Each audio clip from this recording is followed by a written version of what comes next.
Halo semuanya, perkenalkan nama saya Albert Tandijono dengan NIM 28024625551 dari kelas LH11 mata kuliah Foundations of Artificial Intelligence jurusan Sistem Informasi Region Alam Sutra.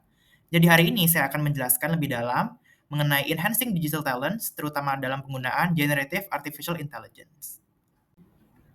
Halo semuanya, perkenalkan nama saya Albert Tandijono dengan NIM 28024625551 dari kelas LH11 mata. Pertama-tama, saya akan menjelaskan apa sih itu AI. AI atau Artificial Intelligence merupakan paradigma atau sebuah pemikiran untuk merancang sebuah sistem yang dapat mensimulasikan kecerdasan manusia. Misalnya seperti cara berpikir kritis, cara mengambil keputusan, maupun cara memecahkan masalah yang biasanya dilakukan secara kreatif oleh manusia. Lalu, AI memiliki berbagai bagian atau lapisan yang terdiri dari machine learning dan juga deep learning. Dan yang paling terbaru adalah generative AI yang akan saya bahas nantinya. Jadi pertama-tama saya akan membahas tentang machine learning atau yang biasa disingkat sebagai ML. Machine learning adalah bagian dari AI yang memungkinkan mesin untuk belajar dari data atau dataset untuk membuat keputusan dan memecahkan masalah. Jadi mesin atau model AI belajar dari pengalaman dan model data tanpa harus diprogram secara eksplisit. Contoh penerapan machine learning adalah seperti membuat prediksi harga rumah yang tidak begitu kompleks. Lalu ada juga deep learning yang biasa disingkat DL. Deep learning merupakan bagian dari machine learning yang menggunakan jaringan saraf tiruan atau artificial neural networks yang berlapis untuk membuat keputusan dan prediksi yang lebih kompleks. Jadi jaringan saraf tiruan ini seperti jaringan saraf manusia yang terdiri dari berbagai neuron dan dendrites yang digunakan untuk mentransmisi informasi dari lapisan ke lapisan lainnya secara cepat. Yang biasa digunakan untuk membuat keputusan yang lebih kompleks. Misalnya seperti kendaraan otonom atau autonomous vehicle seperti Tesla yang membutuhkan komputasi yang lebih kompleks. Lalu, apa sih itu generative AI yang sudah saya singgah sebelumnya? Jadi, generative AI ini merupakan cabang AI yang mampu untuk menciptakan konten baru dalam berbagai bentuk format data, misalkan seperti format teks atau format visual seperti gambar atau video, dan bahkan kode berdasarkan data yang ada dan juga perintah yang diberikan oleh pengguna. Lalu generative AI ini juga mampu untuk menghasilkan konten berdasarkan permintaan pengguna dan juga dipersonalisasi sesuai dengan kebutuhan dan permintaan pengguna itu sendiri. Jadi apa sih contoh generative AI ini? Ada beberapa contoh terkini yang dikembangkan oleh beberapa perusahaan teknologi terkemuka seperti ChatGPT oleh OpenAI yang digunakan untuk menghasilkan teks berdasarkan perintah dari pengguna. Lalu ada juga DALL-E yang digunakan untuk menghasilkan gambar sesuai dengan deskripsi teks yang diberikan oleh pengguna. Lalu ada juga yang salah satu yang juga terkenal yaitu Microsoft Copilot yang digunakan untuk menghasilkan gambar, video, dan bahkan teks dan konten-konten lainnya berdasarkan keinginan dari pengguna itu sendiri. Lalu saya akan menjelaskan mengenai Large Language Model yang biasa disingkat LLM. Jadi Large Language Model ini merupakan AI yang dilatih menggunakan dataset yang besar dalam bentuk teks untuk memahami dan menghasilkan bahasa manusia, sama cara kerjanya seperti NLP atau Natural Language Processing, yang dapat memahami bahasa alami manusia. Namun, LLM ini mengandalkan pelatihan otomatis pada kumpulan data yang besar dan kompleks, serta membutuhkan daya komputasi yang lebih tinggi dan juga keahlian dalam teknik machine learning yang lebih mendalam dibandingkan dengan NLP.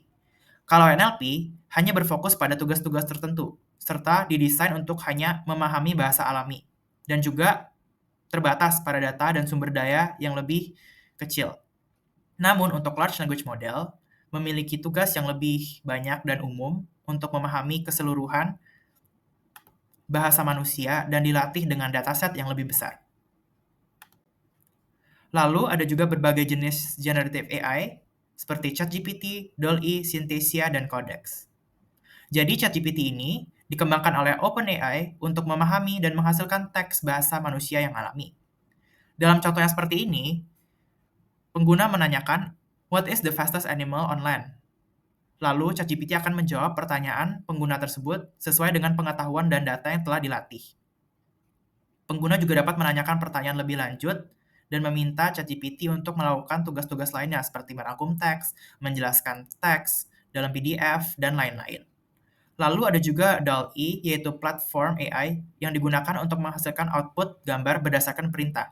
Misalnya dalam contoh tersebut, pengguna meminta AI untuk membuat kucing berwarna putih dengan telinga coklat.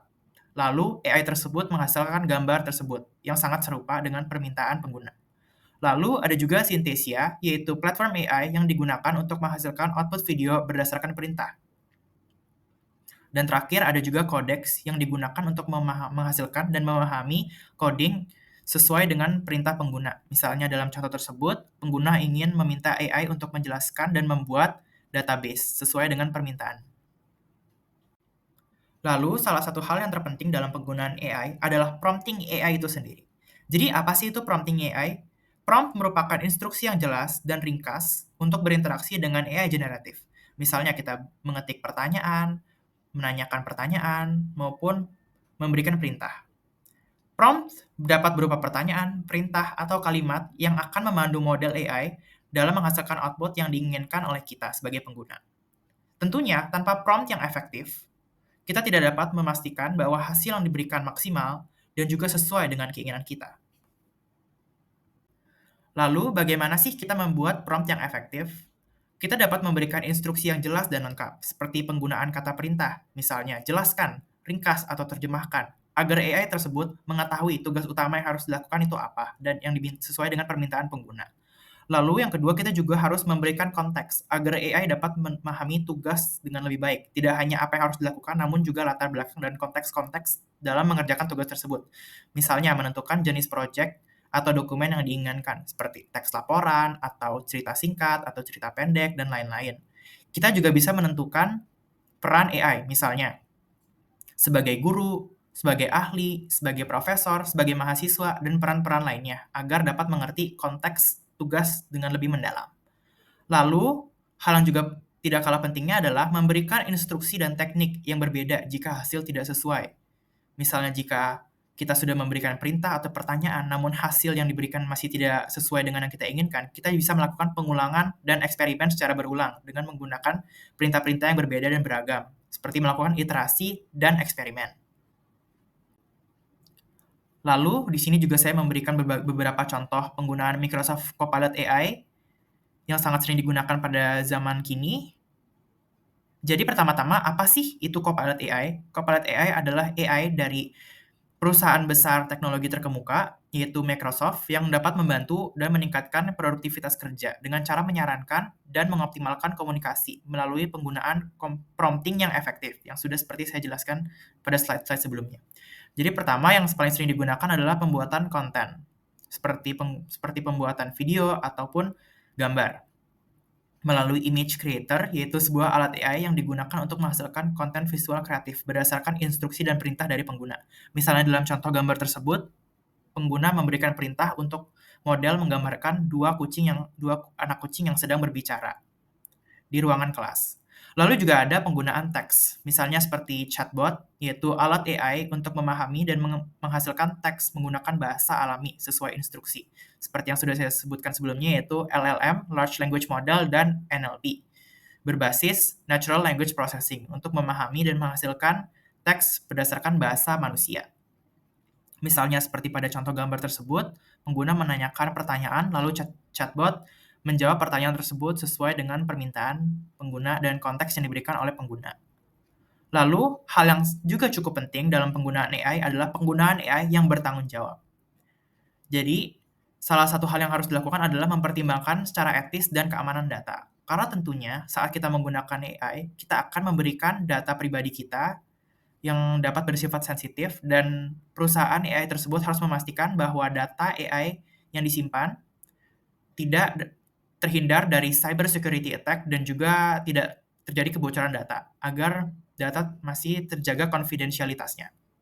Lalu ada juga meminimalisir bias dan diskriminasi.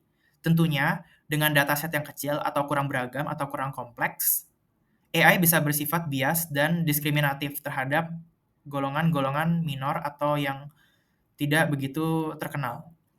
Lalu yang terakhir adalah hasil konten generatif untuk penggunaan yang sah. Tentunya dengan menggunakan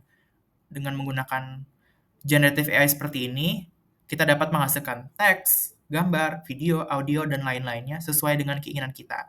Dan kita harus menggunakannya secara bertanggung jawab untuk penggunaan yang sah Dalam artian kita tidak boleh melakukannya untuk melakukan manipulasi atau penipuan. Misalnya seperti menggunakan video artis untuk menjualan barang kita yang bersifat penipuan, ataupun menyebarkan video-video yang bersifat hoaks atau, info yang menyesatkan.